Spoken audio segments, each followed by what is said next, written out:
नमस्कार. आज आपण सगळ्या भाज्यांचा परोठा बनवणार आहोत आणि त्यासाठी मी काय काय घेतलेलं आहे बघा. मी ही आमचूर पावडर घेतलेली आहे, ही मी टाकणार आहे. गाजर किसून घेतलेलं आहे, बीट किसून घेतलेला आहे. हा मी दुधी घेतलेला आहे, पण हा बीटावर आणि गाजरावर चिरल्यामुळे हा तुम्हाला असा दिसतोय. हा कोबी घेतलेला आहे किसून. हा कांदा आणि पालक आहे. ही माझी जिरा पावडर आहे आणि हा ओवा घेतलेला आहे आणि ही मी थोडी कसुरी मेथी घेतलेली आहे परोठ्यामध्ये टाकण्यासाठी, कारण तिचा स्मेल अतिशय सुंदर येतो. त्यासाठी मी ती कसुरी मेथी घेतलेली आहे. हे मी गव्हाचं पीठ 2 वाट्या, ह्या 2 वाट्या मी गव्हाचं पीठ घेतलेलं आहे आणि त्यामध्ये मी आता टाकणार आहे हे 2 चमचे बेसनचं पीठ.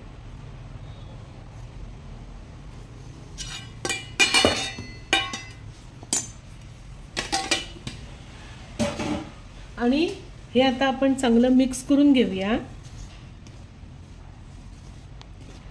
आणि ह्यामध्ये आता मी टाकणार आहे, आधी मी सगळ्या भाज्या मिक्स करून घेते. त्याच्यामध्ये हा बीट घेते मी, हे गाजर,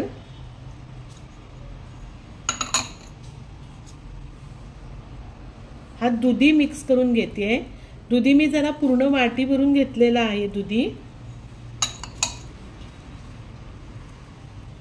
त्यामध्ये हा आपण कोबी मिक्स करणार आहोत. हा आपण आता ह्याच्यामध्ये पिठामध्ये हे सगळं घातल्यानंतर ही नुसती आपल्याला भाजी असते, त्याच्यामुळे हा परोठा एकदम खुसखुशीत आणि छान लागणार आहे. हे एवढा आधी आपण मिक्स करून घेणार आहोत चांगल्या पद्धतीने. हे बघा, मी हा कच्चा पालक आहे, मी हा शिजवून वगैरे घेतलेला नाहीये. पालक आणि कांदा मिक्स करणार आहे. पालक मी शिजवून घेतलेला नाहीये, मी पालक तसाच टाकत आहे परोठ्यामध्ये. आता यामध्ये मी हे मीठ टाकत आहे.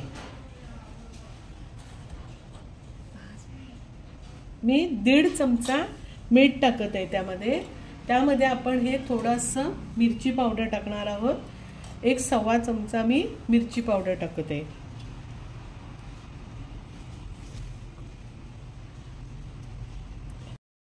यामध्ये मी आता ही थोडीशी आमचूर पावडर टाकणार आहे. मी हा 1 चमचा आमचूर पावडर टाकलेली आहे. त्यानंतर आपण त्यामध्ये 1 चमचा जिरा पावडर टाकूया. हा मी चमचा जरा फुल भरून घेतलेला आहे. हा 1 चमचा मी जिरा पावडर टाकलाय. आता यामध्ये मी थोडंसं तुम्हाला ओवा टाकणार आहे. 1 चमचाभर आपण ओवा टाकलेला आहे. आणि ही सगळ्यात शेवटी मी ही थोडीशी कसुरी मेथी मी टाकते.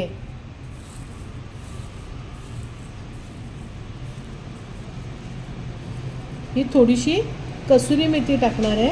आता आपण हे मळून घेऊया. हे पीठ असं मळून झालेलं आहे. ह्याच्यामध्ये भाज्या जास्त असल्या कारणाने हे थोडंसं नरम होतं. त्याच्यासाठी आपण हे गोळे घ्यायचे आणि जरा ते जाडसर ठेवायचे. हे असे गोळे घेऊन लाटताना जरा ते जाडसर ठेवायचे. हे पीठ मळून झालेलं आहे, कारण ह्याच्यामध्ये सगळं म्हणजे गाजर, आपला कोबी, दुधी, पालक सगळं काही कच्चं आहे टाकलेलं. आणि आपण कसुरी मेथी सुद्धा टाकलेली आहे त्याच्यामध्ये, त्याला छान वास येतोय. हे आता आपण लाटायला घेऊया. तिला पोहे नाही ग.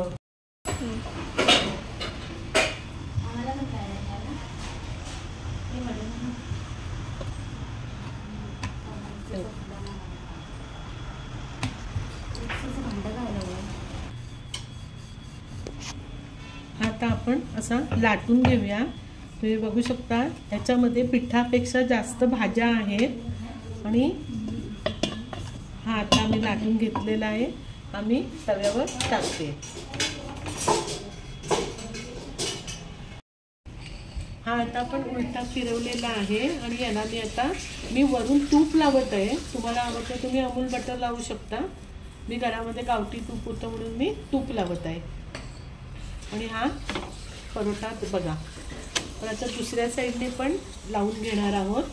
आणि ह्याच्याबरोबर आपण बिटाची बिटाची चटणी करणार आहोत.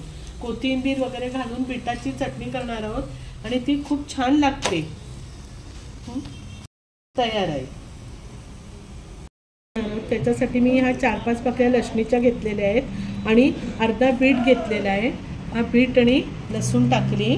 त्यानंतर मी ह्या 4 मिरच्या घेतल्या आहेत. तुम्हाला कितपत तिखट हवं आहे त्याप्रमाणे तुम्ही करा.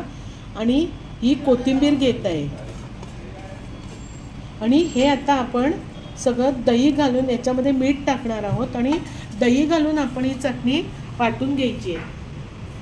यामध्ये आपण जिरं घालणार आहोत थोडं आणि हे मी चवीपुरतं मीठ घातलेलं आहे. आणि आता आपण मिक्सर 1 चमचा आपण त्यामध्ये दही घालून हे मिक्सरला चटणी वाटून घेणार आहोत.